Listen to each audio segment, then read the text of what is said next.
Assalamualaikum warahmatullahi wabarakatuh. Selamat siang ya. Kali ini kita akan sharing cara pasang kunci mortis ya teman-teman.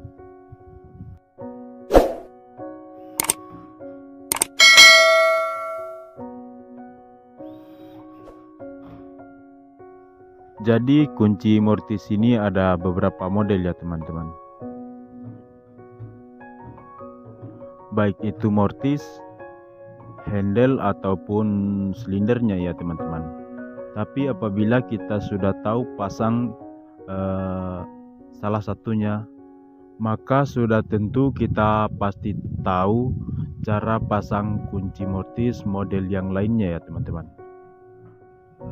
Dan untuk cara pasangnya, terlebih dahulu kita pasang mortisnya ya.